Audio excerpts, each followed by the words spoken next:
நல்லார் சித்த மருத்துவமனை, கிருஷ்ணகிரி, சென்னை. 255 அன்னை திருமண சீர்வரிசை பொருட்கள் 1,29,000 மட்டுமே. தமிழகம் முழுவதும் இலவச டோர் டெலிவரியும் உண்டு. உங்கள் Annai stores and furniture, Guduvanchery, Kallakurichi மற்றும் திருவண்ணாமலை. வள்ளுவம் நேயர்களுக்கு வணக்கம். அரசியல் பேசு நிகழ்ச்சிக்கு உங்களை வரவேற்பதில் மகிழ்ச்சி. என்று நம்மோடு இணைந்திருக்கிறார் டெல்லியிலிருந்து ராஜகோபாலன் அவர்கள். சார் வணக்கம் சார். நமஸ்காரம். நீண்ட நாட்களுக்கு பிறகு இணைஞ்சிருக்கோம். உங்க உடல்நிலை வேற சரியில்லைன்னு கேள்விப்பட்டோம். எப்படி இருக்கீங்க சார்? நாம இருக்கீங்களா? நல்லா இருக்கேன். எல்லாம் இளைஞர்கள், வள்ளுவம் நேயர்களுடன் மற்றும் ராபின்சன் போன்ற இளைஞர்களுடைய ஒரு அன்பினால் ஆண்டவன் என்னை உயிர் தப்பிக்க வைத்தார். மிகவும் மோசமான நிலையில் இருந்தேன்.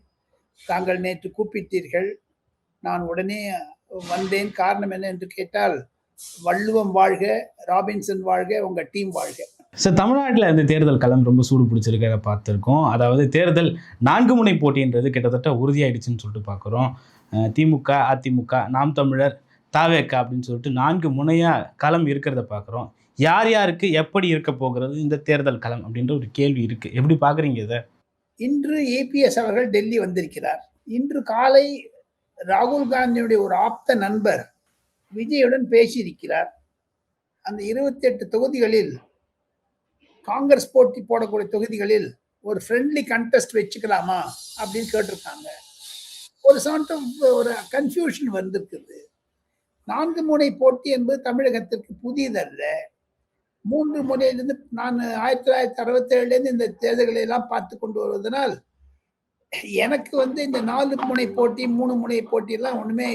Fight is between ADMK, Edappadi Palaniswami, MK Stalin, DMK, அவ்வளவுதான். ஆனா இந்த விஜய் ஃபேக்டர் இருக்குது. ஏற்கனவே சீமான் இருந்திருக்காரு, இப்ப புதுசா வந்திருக்கிற விஜய் தான். என்னை பொறுத்த மட்டும் ஒரு குழப்பமான சூழ்நிலை தேர்தலுக்கு முன்னதாக இருக்கிறது. இந்த வாட்டி பாருங்க ராபின்சன், தமிழ்நாடோடு சேர்ந்து பாண்டிச்சேரி, கேரளாவை சேர்த்துருக்காங்க. முதல்ல அந்த மாதிரி கிடையவே கிடையாது. கூட்டணியில சொல்றேன் நான். கூட்டணியில வெறும் தமிழ்நாடு பேசி முடிச்சுவாங்க, பாண்டிச்சேரி வந்து எக்ஸ்ட்ரா படிப்பாங்க. இப்போ கேரளா ஒரு புதுசா சேர்ந்துட்டதுனால காரணம் என்ன என்று கேட்டால், இந்த விஜயினுடைய ரீச் பாண்டிச்சேரி, கேரளா இருக்கு காங்கிரஸ் நம்புது. எப்படி இது வரைக்கும் 3வது பாயிண்ட் நான் சொல்றேன். காங்கிரஸுக்கும் திமுகவுக்கும் உடன்பாடு எவ்வளவு நாள் ஆச்சு ராபின்சன்? 10 நாள் ஆச்சு இல்ல? ஆமா. எங்க ஒரு தமிழோட பிரைம் மினிஸ்டர் சாரி நம்ம ராகுல் காந்தி பேசவே இல்லை மு.க. ஸ்டாலினோட. அவருக்கு மாற்றான் தோட்டத்து மல்லிகையில் மனம் உண்டுன்ற ஒரு ரீதியில் இருக்காரா? கல்யாணம் இங்க பண்ணிட்டாச்சு, ஆனா எட்டி பாக்குறாரு விஜய். அது ராகுல் காந்தி செய்த மாபெரும் அயோக்கியத்தனம், அரசியல் சூது. தவிர திமுகவில் பிரச்சனை இருக்கிறது, அதிமுகவிலும் பிரச்சனை இருக்கிறது, இல்லை என்று சொல்லவில்லை. இந்த கன்ஃபியூஷனா வச்சு பாத்தீங்கன்னா, நான் ஏற்கனவே என்னுடைய பாயிண்ட வள்ளுவம் நேயர்களுக்கு நான் இன்னைக்கு நேரத்தின் இல்லை, ஒரு 3 மாசமா உங்கள்கிட்ட சொல்லிட்டு வரேன். தொங்கு சபையை நோக்கித்தான் தமிழகம் செல்லுகிறது. இதுல புதுசா நான் ஒரு பெரிய ஒரு ஆராய்ச்சி ரிசர்ச் பண்ணிக்க. என்னன்னு கேட்டீங்கன்னா, என்னுடைய முதிர்ச்சி காரணமாக 5-6 குறிப்புகள். ஒன்று, இந்த தடவை first time rural urban divide இருக்குங்க. நகரப்புறம், கிராமம். பெண்கள், ஆண்களுடைய வயது 65 வயசு மேல இருப்பாங்க ஏடிஎம்கே சார். 65 55 கீழே வாங்க, அவங்களாம் கொஞ்சம் டிஎம்கேவா இருப்பாங்க, கொஞ்சம் அப்படி இப்படி பண்ணிருப்பாங்க. எம்ஜிஆர் ஜெயலலிதாவுடைய ஃபேன்ஸ் அவெல்லாம் மேல போயிடுச்சு, கீழே டிஎம்கே. ஆனால் இப்ப கீழே இருந்து வாங்க, 21 35 30 வச்சுக்கிட்டா சீமான் அண்ட் விஜய்.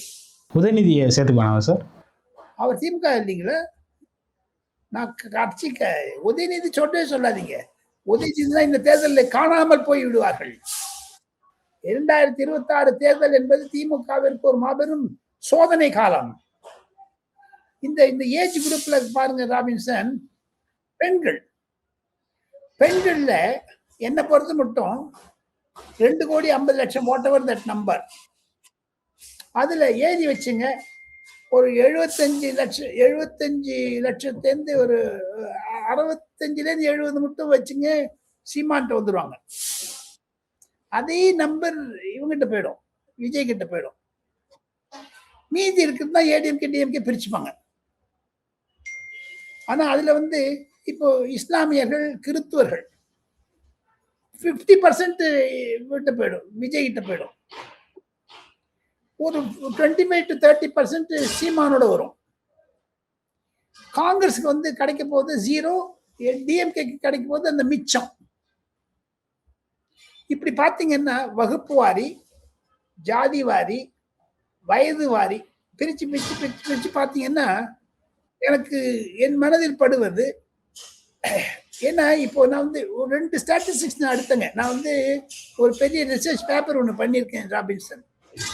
இதுல பார்த்தீங்கன்னா 2021க்கு பிறகு நேஷனல் கிரைம் ரெக்கார்ட் பியூரோலேருந்து நான் எடுத்த ஸ்டாட்டிஸ்டிக்ஸ் பார்த்தீங்கன்னா 66,500 பேர் விடோவாயிருக்காங்க.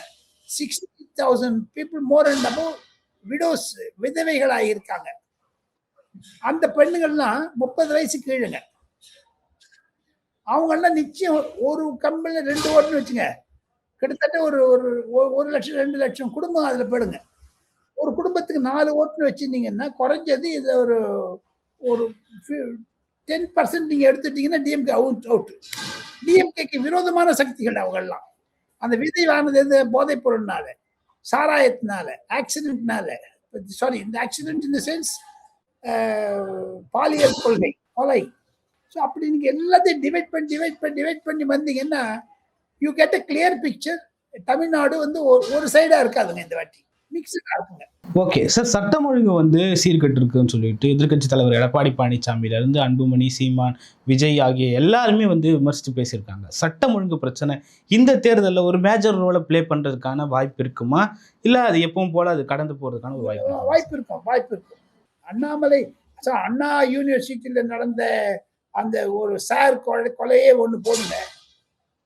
கொலை இல்லை, அந்த கற்பழிப்பு, அதுவே ஒன்று போதுங்க. அதுக்கு தமிழ்நாடு மாத்திச்சுங்க. அதுல இருந்து சார் டிவைட் பண்ண ஆரம்பிச்சது. அதுல இருந்து வந்தது. நேற்று கூட பாருங்க, ஒரு 8 வயசு குழந்தை போய் கற்பழிச்சிருக்காரு ஒரு டிஎம்கே லீடர். என்னங்க இருக்குது? திமுக காரனுக்கு பணம் நிறைய வந்துருச்சுங்க தம்பி. அதனால கொலை, கொள்ளை, மது, மாசு எல்லாத்தையும் போறாங்க. ஆனா ஒரு இயற்கையை அழிக்கும், அது பார்த்துட்டே இருங்க. ஸோ ஆக மொத்தம் என்னை பொறுத்த மட்டில் இதெல்லாம் ஒரு கிராஸ் கரண்ட்ஸ் நிறைய போகுதுங்க. ரூரல் அர்பன் டிவைட்ல பாருங்க, விவசாயிகள், இது நான் சொல்லிட்டேனோ இல்லையோ, நான் வந்து புதுசா உங்களோட வள்ளுவர் நேயர்களுக்கு ஒரு புது கருத்தை ஒன்று சொல்ல ஆசைப்படுகிறேன். அது நீங்க திங்க் பண்ணி பாருங்க. நான் தப்புன்னு தான் இவங்க சொல்லுங்க. நான் 70 வயசுல கூட நம்ம ஏத்துக்கிறதுக்கு தயாரா இருக்கு. 3 ரீஜனுங்க தமிழ்நாட்டுல. அதுதான் சார் தமிழ்நாடு அரசியலை நிர்ணயிக்க போகுதுங்க. Chennai, delta, Kanyakumari. Chennai DMK out, delta பகுதி டிஎம்கே அவுட். இங்க இருக்கிறது இங்க பாஜகவும் ஏடிஎம்கே வந்துடும். ஆக மொத்தம் இந்த 3 ரீஜன்லயுமே எல்லாம் சேர்ந்து பாத்தீங்கன்னா 118 சீட் வருதுங்க. அந்த 118 சீட்ல டிஎம்கே வந்து 55-60 கூட போலீங்க. இதை வச்சு பாத்தீங்கன்னா எவ்ரிதிங் வில் கம் டவுன் தான் என்னுடைய கருத்துங்க. ஓகே சார், அதிமுகவுக்கு இந்த தேர்தல் எவ்வளவு முக்கியமான தேர்தல் அப்படின்ற ஒரு கேள்வி இருக்கு. ஏன்னா பல தேர்தலில் வந்து கிட்டத்தட்ட ஒரு 10 தேர்தலில் அதிமுக வந்து தோல்வியை சந்திச்சிருக்காங்கன்னு சொல்லிட்டு பேர்லாம் இருக்கு. 10 தோல்வி பழனிசாமி அப்படின்ற ஒரு பேரெல்லாம் இருக்கு. இந்த தேர்தல் அதிமுகவுக்கு மிக முக்கியமான தேர்தல்னு சொல்லப்படுது. நம்ம எப்படி பார்க்கலாம் சார்? உண்மை, அது கரெக்ட். நீங்க சொல்றது உண்மைதான். 10 தேர்தல் தோல்வி பழனிசாமின்னு சொல்வதை விட அவர் எதிர்நீச்சல் அடிச்சுன்னு மேல வந்துட்டாரு பாருங்க. கையில ரெட்டலை வச்சிருக்காரு. இதெல்லாம் தோத்து போட்டானோட. இன்னைக்கு பன்னீர்செல்வம் சொல்றாரு உதயகுமார்னாலையும் பழனிசாமினாலும் தான் அதிமுக அழிஞ்சதுன்னு. இவர் ஏங்க போய் வேஷ்டிக்குள்ள ஒளிஞ்சுக்கிறாரு பன்னீர்செல்வம். ஆக மொத்தம் 10 தோல்வி பழனிசாமி ரைட்டு. ஏன் சார், 1967 2026 70 வருஷமா காங்கிரஸ் 100 தோல்வி தெரிஞ்சிருக்கு. அவங்க ஏன் சார் சொல்ல மாட்டேங்கிறீங்க? ஆக மொத்தம் எடப்பாடி பழனிசாமி எதிர்நீச்சல் அடித்து கொண்டு வந்தார். பொதுமக்களிடையே அவருக்கு வரவேற்பு இருக்கிறது. பொதுமக்களிடையே அந்த ஆன்டி டிஎம்கே ஃபீலிங், அந்த 3 பேரும் ஒன்னா இருந்தாங்கன்னா நல்லா இருந்திருக்கும். 3 பேர் பிரிஞ்சிருக்காங்கன்னு ஒருத்தர் என் மனசுல இருக்கு. ஓகே, இந்த தேர்தல் வந்து அதிமுகவுடைய குறிப்பா சொல்ல போனோம்னா எடப்பாடி பழனிசாமியினுடைய எதிர்காலத்தை நிர்ணயிக்கக்கூடிய ஒரு தேர்தலாக இருக்கும். இந்த தேர்தலையும் அதிமுக ஒரு பெரிய தோல்வியை சந்திச்சதுன்னா எடப்பாடியோட அந்த பதவிக்கு அந்த இடத்துக்கு ஒரு பெரிய கேள்விக்குறி வரும் அப்படின்னு சொல்லிட்டு சொல்லப்படுது. எப்படி பார்க்குறீங்க இதை? அவர் போட்டு நல்லா ஃபைட் பண்றாங்க, போட்டி போடுறாங்க. தோல்வி அடைய மாட்டார்ன்ற நம்பிக்கை எனக்கு இருக்குங்க. ஒண்ணு இல்லாத போது 75 சீட் வாங்கிட்டாங்களே. இப்போ அதை விட கிராஸ் 75 100 டச் பண்ணுவார். ஆக மொத்தம் அவர் தோல்வி என்பது என்ன, பொதுமக்களுடைய உற்சாகத்தை நான் பார்க்கிறேன். ஏடிஎம்கேல இருந்து ஒரு டிஃபெக்ஷன் இல்லை பாருங்க. பெரிய ஆள் போயிட்டாங்களே தவிர கீழே எவனையும் போகலையே. பெரிய ஆள் எல்லாம் போயிட்டாங்க. அவரோட இருந்து எல்லாம் மேடம் ஜெயலலிதாவோட இந்த கேபினெட்ல இருந்தவங்கள 90% எடப்பாடியோட இருக்காங்களே. இப்போ பாதி பேர் டிஎம்கே ஸ்டாலின் மந்திரி சபையில் இருக்காங்க. அது வேற விஷயம். இந்த பொறுத்து மட்டும் எடப்பாடி பழனிசாமி எதிர்நீச்சல் அடித்து தன்னுடைய கட்சியையும் இரட்டை இலை சின்னத்தையும் காப்பாற்றி வைக்கிறார். லீகல் பேட்டில், ஆர்கனைசேஷன், எலெக்ஷன் இதெல்லாம் வச்சு பார்த்தீங்கன்னா அவருக்கு வெற்றி நிச்சயம் என்பதுதான் என்னுடைய கருத்து. ஓகே சார், அடுத்த பார்த்தீங்கன்னா நாம் தமிழர் சீமான் கிட்டத்தட்ட 3வது முறையா சட்டமன்ற தேர்தலை தனித்து நின்று சந்திக்கிறாரு. இன்னைக்கு கூட அவருடைய ஆட்சி வரைவுன்னு சொல்லிட்டு பத்திரிகையாளர்கள்லாம் கூப்பிட்டு சொல்லியிருக்காரு. அவருடைய தேர்தல் களம் எப்படி இருக்க போகுது இந்த தேர்தல்? நாம் தமிழர் கட்சியை பொறுத்த மட்டும் 6 இல்ல 7 சீட் வந்துருவாங்க. 6 சீட் நிச்சயம் தனியா இருந்து வந்துருவாங்க. அவருடைய தேர்தல் அறிக்கை நான் பார்த்தேன். சில பார்ட்ஸ்ல கொடுக்க போறேன்னு சொல்லியிருக்காரு. இம்பார்ட்டன்ட் தலைநகரத்தை டிஸ்ட்ரிக்ட் ஹெட் குவார்டர்ஸ் அப்கிரேட் பண்ணுவேன்னு சொல்லியிருக்காரு. அது ஒரு நூதனமான முயற்சியாகத்தான் நான் பார்க்கிறேன். அதை தவிர நேத்தி இந்த சங்கர மடத்துக்கெல்லாம் போயிட்டு கொஞ்சம் ஒரு அப்பர் காஸ்ட் நம்ம எங்களுக்கு ஃபாலோ பண்றேன்னு சொல்லிட்டு ஒரு அமாங் தி பிராமின்ஸ் அவர் ஒரு ஒரு ஒரு நிலைப்பாட்டை வச்சிருக்காரு. ஆக மொத்தம் இந்த முறை first he will enter into assembly first time. Seeman வந்து முதல் முறையா சட்டமன்றத்தை நோக்கி போவாருன்னு சொல்லுவாங்க. 5 இல்ல 6 பேர் ஜெயிச்சிருவாங்க சார். அதே ஃபர்ஸ்ட் என்ட்ரி இல்லீங்களா? ஓகே, அப்ப கொஞ்சம் கொஞ்சமா டெவலப் பண்ணுவாங்க. அது நிச்சயம் 2029 ஒரு பார்லிமெண்ட் எலெக்ஷன் 2 பேர் எம்பி அப்படி ஜெயிக்கிறதுக்கான வாய்ப்புகள் இருக்கும். பொதுமக்களிடையே சீமான் அவர்கள் ஒரு ரெகக்னைஸ்ட் லீடர் ஆயிட்டார், அங்கீகரிக்கப்பட்ட தலைவராகிவிட்டார் என்பதுதான் 2026 தேர்தல் நிரூபிக்க இருக்கிறது. ஓகே, தனிப்பட்ட சீமானா வந்து காரைக்குடியில போட்டிடுறாரு. சீமான் முதல் முறை சட்டமன்றத்துக்கு போறதுக்கான வாய்ப்பு 100% இருக்கு. ஏன்னா அவர் புரிஞ்சுட்டு இருக்காங்க எல்லாரும், நிறைய பேர். அதே ஒரு தோரணையில பாத்தீங்கன்னா இன்னும் விஜய் வந்து அன்டெஸ்டட் லீடர், இவர் தான் டெஸ்டட் லீடர். ஸோ ஒரு ஒரு காம்பினேஷன் ஒரு அசார்ட்டடா வந்ததுன்னு வச்சுங்க. சீமானுக்கு வந்து என்னை பொறுத்த மட்டும் 5-6 சீட் தனியா வந்துருவாரு. அதுக்கான கருத்து கணிப்புகள்லாம் நடந்துட்டு இருக்குதுங்க. அவரும் பண்ணிட்டு இருக்காரு. பட் மீதி கட்சிக்காரன் பண்றதுலயும் ஒரு சாரம் தெரியுது, ரிசம்பிளன்ஸ் தெரியுதுங்க. ஓகே சார், கடைசியா சொல்லணும்னா தாவேகா வந்து விஜய் அவர்கள் முதல் முறையா 2வது ஆண்டு கட்சி தொடங்கி ஒரு 3வது ஆண்டிலே தேர்தலை சந்திக்கிறாங்க. தாவேகாவுடைய கேடர் சொல்றது என்னன்னு பாத்தீங்கன்னா, அண்ணாதுரை அவர்கள் கட்சி ஆரம்பிச்சு 20 ஆண்டுகளுக்கு பிறகுதான் ஆட்சியை பிடிச்சாரு. எம்ஜிஆர் கட்சி ஆரம்பிச்சு 5 ஆண்டுகளுக்கு பிறகுதான் ஆட்சியை பிடிச்சாரு. ஆனா கட்சி ஆரம்பிச்சு 2 ஆண்டுகள்ல தாவேகா தலைவர் விஜய் ஆட்சியை பிடிப்பாருன்னு சொல்றாங்க. அவங்களுடைய நம்பிக்கை எப்படி பார்க்கலாம்? தாவேகா எப்படி இந்த தேர்தலில் செயல்பட போகுது? ஒவ்வொரு அரசியல் கட்சிக்கும் ஒவ்வொரு நிலைப்பாடு உண்டு. அவர்கள் இருக்கக்கூடிய தோழர்கள் பிளஸ் கேடர்ஸ், ஊழியர்கள், தலைவர்கள் எல்லாம் ஒரு ஒரு பொதுமக்களிடையே வரவேற்பு இருக்கத்தான் செய்கிறது, இல்லைன்னு சொல்ல. தமிழ் வெற்றி கழகத்தை பொறுத்த மட்டும் என்னுடைய எஸ்டிமேஷன்ல திமுக தமிழ் வெற்றி கழகத்தை நசுக்கி விட்டது. ஒண்ணுமே இல்லாத பண்ணிட்டாங்க. Karur example 1, Jana Nayagan example 2, Sangeetha example 3. இது 3த்தையும் அவரை சின்ன பின்னமா ஆகிட்டாங்க. இப்ப நீங்க நாளைக்கு பரீட்சை எழுத போனோம் ராபின்சன், இன்னைக்கு வந்து ஒரு வீட்டுல ஒரு அசம்பாவிதமோ இல்ல வந்து நல்லது கெடுதலோ நடக்குதுன்னு வச்சுங்க, உங்களுக்கு எக்ஸாம்ல ஒரு கான்சென்ட்ரேட் பண்ண முடியாது உங்களால.